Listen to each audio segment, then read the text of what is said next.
Hello there. In this video, I'll be taking you through a quick tutorial on how to use your WordPress back office or backend. Since this is a short guide, we will only concentrate on what matters the most. The first thing will be how to log into your WordPress back office. Next, I will take you through a quick dashboard tour whereby I will show you how to customize and clean up your dashboard, among other things. Lastly, we will look at the following elements: posts, pages, comments, media, plugins, users, and settings. We will go through them one by one in a reverse order as I explain to you what they are, what they do, and how you can use them. While these are not everything you can find inside WordPress back office, they are what you will interact with the most. That said, let's get started.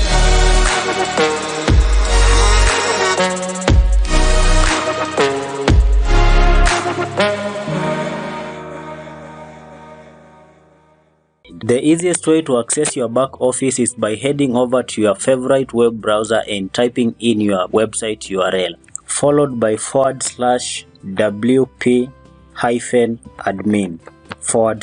then hit enter. Type in the necessary information, then log in. Note that you might be required to complete security check. Please do so. Once you are logged in, your dashboard should be similar to what you are seeing on this video. Don't worry if your menu does not look exactly like what I have here. Next, we want to customize our dashboard. As you can see here, it's a little bit cluttered and not well arranged. So for you to customize this dashboard, head over to Screen Options. Then there are some elements that can be shown or hidden by using the check boxes here. For instance, if we want to hide at a glance, we will just locate it here, then uncheck. It's gone. Check it, it reappears back. So everything that you want to see on your dashboard, you can simply check or uncheck them from this point. Also, you can simply tighten up your dashboard toggling these little arrows here to minimize or expound on each element.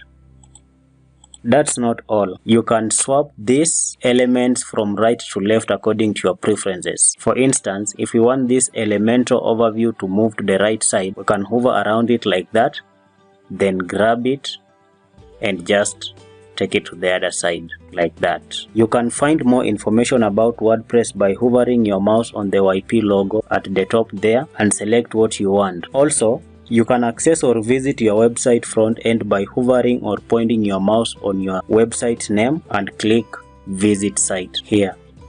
Now let us look at the 8 elements that I mentioned at the beginning of the video. So the most important things that we want to look at include general, writing, reading, discussion, and media. So let us start with general.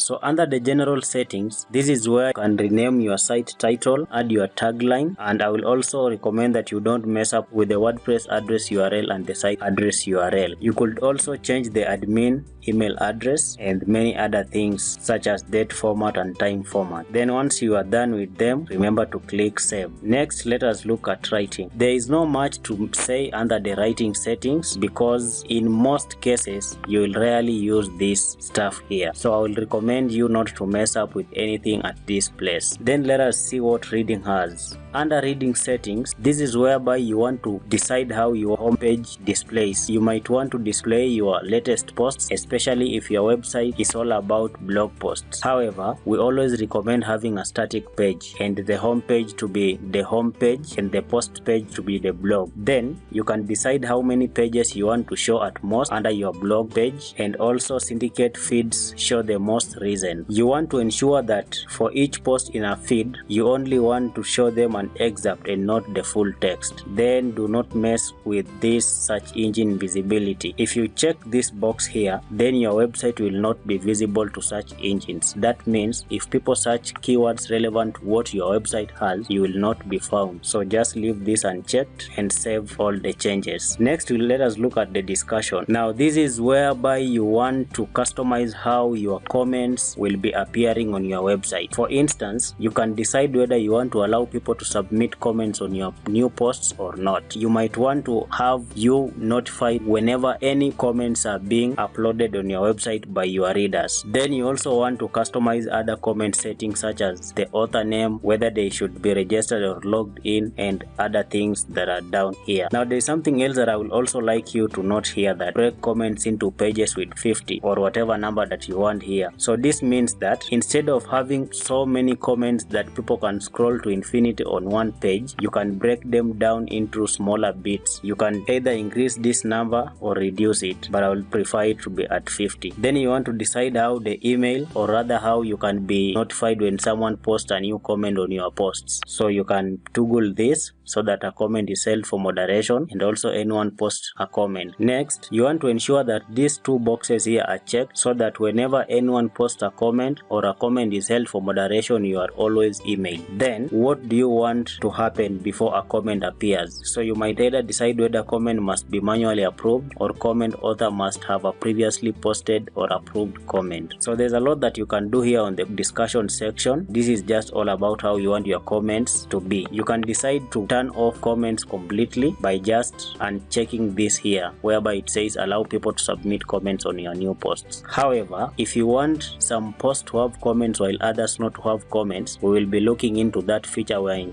discussing on how to post articles on your website. Then let us look at media under the settings. So I would advise you not to go crazy on this part because it's a little bit technical and the default settings always work just okay. I will ask you to leave this part as it is. However, you might want to toggle these thumbnail sizes, medium size and large sizes according to your likings or preferences. So that's all for us to look at under settings. Let us go to users. Now there is nothing much to cover here on users. Most likely you will only have one user, which is you, the administrator of the website. However, you can add new users from this part, or you can manage the users that are already there. You can edit their details or you can delete them altogether. For instance, I can edit this user here by hitting the edit button. Then I can customize everything about them here. Now you might want to add a user to your website because you might have someone who you want them to just handle your websites when it comes to posting articles, and these users are people that you do not want to give them full administrative access to your site. If you want these users not to post on your website, you can disable the visual editor here so that they cannot post anything. Then you can decide to change their role here depending with who they are, whether they are an editor, author, contributor, subscriber, or any of these choices here. You can change their names. You can also alter their contact information, change the password of their account, and many things down below. Now for you to customize the theme of your backend, you just hit the edit on your name. Then you can choose between these many color schemes that you see here. For instance, if we hit that, you can see what happens. It changes to dark red, or you can hit on this, comes to purple, or you can decide on whatever it is that you like. I will just have mine set default. Okay, that's all about the users part. Let us now look at plugins. So these are the plugins that are currently active on the website. You can always go to add new and you'll get a list of so many plugins available here. You can use the popular tags down here to pick whatever plugin you need. Note that plugins usually add functionality to your website. For instance, if you want to add e-commerce functionality to your website, you might want to come and look for an e-commerce plugin, then install it. So I will not get into much details under the plugins because there is a lot of information that we cannot cover in this video. That said, let us now go to media. As you can see, this is where you manage all the media that you have on your website.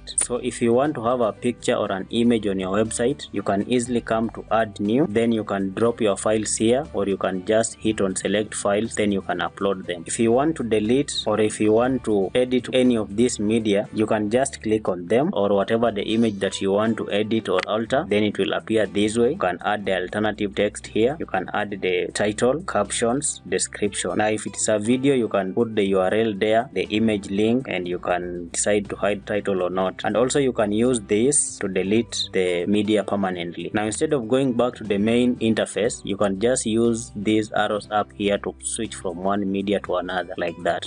Now if you want to edit this media, you can just click here on edit, then you can play around with it as you wish. You can rotate left, right, flip vertical or flip horizontally. You could also crop the image if you would want to do so. The other way to easily edit this image is by typing here in the new dimensions directly the dimensions that you want this image to be. Now something else I would like you to know is about deleting this media. Sometimes you might not be in need of any of them, so you will want to delete them. So instead of deleting one by one as I had said earlier, you will want to come here and say bulk select. Pick the images that you want to delete and delete permanently. They will be gone and gone for good. Now I want to show you how you can manage the comments on your website. Just go to comments, and here you will be able to see all the available comments on your website. Right now you might not have any comments, but as you start posting articles on your website, the comments will start coming. So for instance, these are comments here, and I can decide whether I want to approve them, reply to the comment, edit the comment, something that I will not actually recommend you to do. You can mark them as spam or trash them completely if they are irrelevant. If you approve comment, it will appear on the other side of your website, or rather the front end, and people can be able to see the comments. This is where you actually manage all your comments and decide what you want to let be seen on your site and what you do not want to be seen on your site. And this is where you decide whether you want to allow these spammy comments or not. We are now moving to most interesting parts, that is pages and posts. We will start with pages. So the difference between a page and a post is very simple. Page is static. That means it does not change. For instance, the home page, it will always remain as it is unless you change the design of the page. And pages are usually used to display things that you do not want to keep them changing over the short period, such as the contacts, testimonials, services, among other things. So I would recommend you not to mess around with any pages on your website because they are very critical to the design of the site. If you want to add a new page, you can simply click on add new. Let us just do a sample. So you might want to go through this guide here if you are really new to this, but at now I'll just close it down. Then if you have very little skills with this thing, you can just create simple pages using the available WordPress editor here. So I just wanted to show you how the page interface looks like and how you can add actually a page. So you'll put your title there, then decide on the sections. This is just how you want to split the sections of your website. If this is not useful for you, you can just skip and instead hit this here to add a block and choose from the many options that are available here. So I'm not going to get into details of this because, as I've said earlier, I would not recommend you to mess around with pages on your website because they are very critical to the design of the site. Now let us look at posts, and this is where I will show you actually how you're supposed to post articles on your website. We'll get into more details under this category. Please pay attention to this part. As I said earlier, posts keep changing and pages are static. Every time you update or every time you post a new article, it will always appear first on your blog page. Okay, let me just show you an example. So as you can see, this is now my home page and this is a page, so it's static. You will always see it this way every time you visit this website. It won't change unless I decide to change these elements here. And this is my blog page. This is what keeps changing. Every time you visit this website on the blog section, you'll always find these things changing based on the new articles that I upload on the site. So it won't stay like this, but it will always keep changing. That is the difference between a post and a page. So a page is static, does not change, but posts, they keep changing as you update your website. Now let us see how you can add blog posts on your website. To do so, simply go to posts, and if you want to add a new post, you just go to add new, and this is what I will advise you to do. Instead of typing your blog post inside the WordPress editor, I will advise you just to prepare them on a Word document. Then you can export them later to your WordPress, or you can copy and paste them later to your WordPress. So if it is your first time, you can take a moment and go through this guide. For me, I will just close it down. As I've said, always have your document ready in a Word doc, then just bring it to your WordPress. So this is what you're supposed to do. Type in your title. For me, I already have ready written article here, so I will just copy this title here. Then then post it here. Then next, now I will just come and type here or to choose a blog. We are not choosing any blog because we do not want to deal with anything fancy at the moment. Then I will come back to my document and copy everything that is here, then paste it in. There we go. Now we have our document pasted in. The next thing that we want to do is to quickly do some edits here and there so that it can look nice and clear. So I'm currently using an extension called Grammarly. There is a free version of it that you can use to make some corrections on your grammar and the spellings of your articles before you can post them on your website. So I will just speed this up and come back.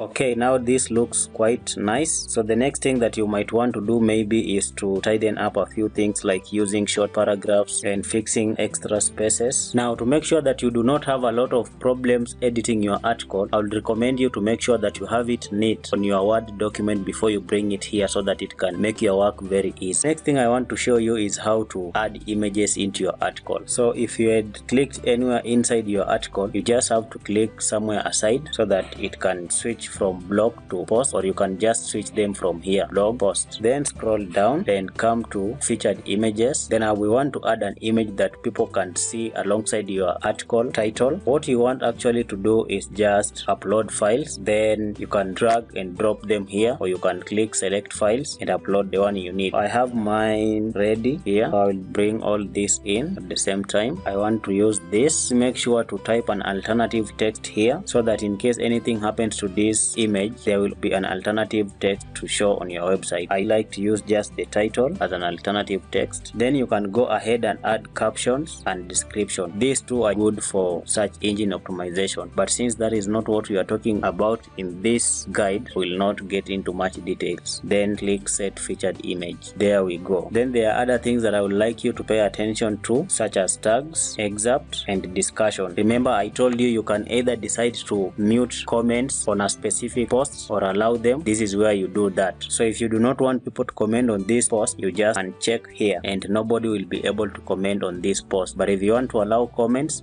then make sure that you leave this checked. Then don't mess around with anything down here. Please note that this section of your editor might not be, or rather might not look exactly as what you see on my end here, but some of these things will always be the same. Now before we continue, let us talk a little bit about images. 1. Your images must always have the same dimensions. 2. They must always be of high quality. And 3. They must always be images that do not violate any copyrights. So for images, if you do not have your own, there are 3 websites that I can recommend you to go and check. You can download as many free images to use on your website as possible. One is the Pixabay, another one is the Pixels, and the last one is called Unsplash. So as you can see, there is a lot of stock images here that you can use on your website. There are so many. Type here whatever you want and you can pick from there and download. You might notice that if you download an image from one of these websites, they will always be very big, or sometimes they will be a little bit smaller, but usually they are always good quality and big. Since we've said that your images must always be of the same dimensions, the recommended size is 1200 by 729 pixels. Now I want to quickly show you how you can actually resize your images so that they can always be of the same size. Just open the image that you've downloaded on your PC. Once your image is opened like that, use Windows Image Viewer for this. Then you can just go there to menu and hit resize. Then the next thing you want to do is to define custom dimensions and check this. So the reason why we are checking maintain aspect ratio is because if you leave it checked, whatever you do here affects the height, and this is not good because it cannot give you exactly what you need. So we uncheck it so that we can type in independently the dimensions that we want. So that is 1200 by 729. Then hit save. Now always make sure that you have a predetermined folder that you are saving these images, and avoid saving your images this way. Make sure that they have well-defined names and not just numbers or some funny characters here. Then save as type should be JPEG and not any other format that you see on the list here. Then once you do that, you can hit save. The other easiest way to resize your images is by using the Microsoft Paint application. I believe that every operating system, whether you are using Windows 10 or 8, there should be a Paint application. This is what I'm talking about. So simply go to your Paint application, and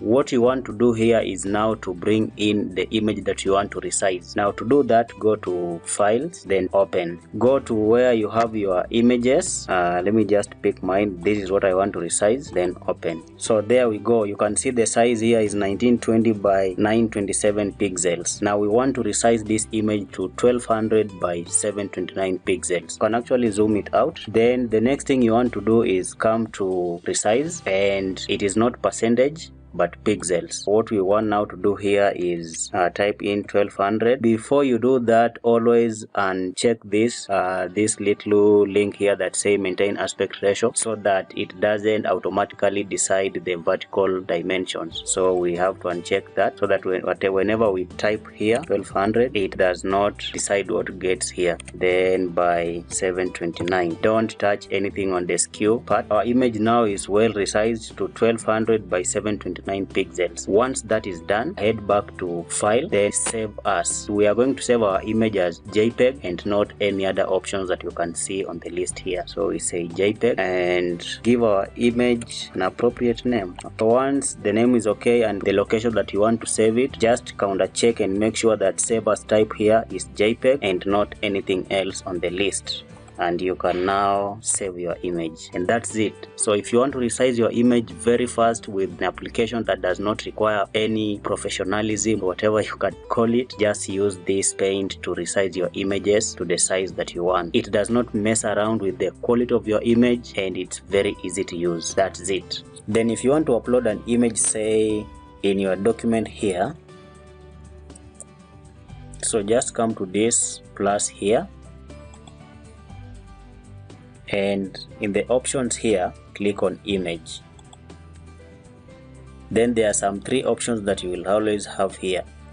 One, you can be asked to insert from URL. This means that you can actually come here to either Pixabay, Pixels or Unsplash and just take the URL of one image. Say which one should I pick? Let me just get this. So right click on the image, then copy image address. Then you can come here and actually insert. However, I do not recommend you going that direction, because we've said we want images to be of the same size on your website. So what you want to do is, if you already have the image uploaded on your website, you can come to media library and go pick the image. If you do not have it ready, just hit upload. Then go to where your images are. So let me just go very fast and get that, then open. If you notice you've made a mistake with your image, you can just come here and replace. Then you can upload or open from media library. Don't forget to include an alternative text here. As I said, it's just the same as the title. And if you want to make sure that you want this thing to be well found on search engines, remember to add description here and some captions if that is possible. Then hit select. So you can see the image has changed. If you want to make any changes to this image, just click on it and you can do anything that you want. Always try and add a caption here. Just let us write Mount Kilimanjaro. That is how to add an image within your article. And always try to add several images, because they are usually useful for the human eye. Now the next thing I want us to do is to do some little bit of search engine optimization, and you will have this Yoast search engine optimization available. And the first thing we want to do here is just to provide a key phrase or a focus phrase that people can search, or whatever people search in the internet. And we can just write Mount Kenya. Again, I will not dive deep into this part here because it's a little bit technical and it just needs it on video, but I want to show you what you're supposed to do with this part here. Then you need to provide the meta description. This is what people see when they search on search engines. So you can see this is the mobile result and this is the desktop result. Remember the image that we added as our featured image? Here it is. So this is what people see alongside with your meta description and your title of your article. So our SEO title is okay. As you can see here, it's green. What we want to do here is to add a meta description. I'll just go with this part here. Make sure that the characters are not exceeding what Google recommends. This is what people see when they search for Mount Kenya on the internet. This is the meta description. It's very important that you must always include in your articles. Then if you see the desktop results and see our focus key phrase here, it really helps when it comes to search engine optimization. I will advise you be creative with this meta description, because this is what makes people to click on your article. Don't just do what I did here. Try to be a little bit creative with this part. Once that is done, you might want to preview your article to see how it will appear when you publish it. So you can just hit on preview. new tab. So there we go. This is our featured image and this is our article. If it looks good and you are happy with it, you can hit publish. If you do not want to publish this article immediately, just save as draft. So once your article is saved, you can just click on this WordPress logo here to go back to your posts page. Now something that I would like to mention about this page here is you can decide how you want to customize everything by coming to screen options, just like as we did with our dashboard, and deciding on stuff that you want. Like you can do away with the author, as you have seen it's gone. You can also decide to remove the tags. You can also do away with the comments. Anything that you want to do with this place, it's all up to you. Before I wind up this guide, there are a few other things that I want to show you as we edit this article. For instance, if you want to make this to be our heading, you just click on the word, then come here and click on this and say you want it to be heading, then it should be H2. So not H1, not H3, but make sure you also use H3 and H4. For instance, if we want to this, how high is Kilimanjaro, we can make this to be H3. Sorry for that. Now to avoid something like that from happening, make sure you add another space there between this heading, and also make sure you add another space there, and now you can change this to H. Then once that is done, you can bring back that. You can also remove this space here. Now to make sure that you avoid problems with grammar and making your articles more readable, you can always use two services. One is Grammarly, as I told you earlier. You can always go there, create an account, paste in your articles there and use it to proofread. And another software that you might want to try is called Quillboit. You can also go to quillboit.com, then create an account. You can just decide to use the free version of the service, then use the grammar checker here to proofread your article and fix the minor mistakes that might be there. Always remember to save your work once done, though the latest version of WordPress has an autosave that it always saves as you work on your document, provided you have the internet on. Thanks very much for hanging around till the end. That's it that I had for you today. Have a nice time.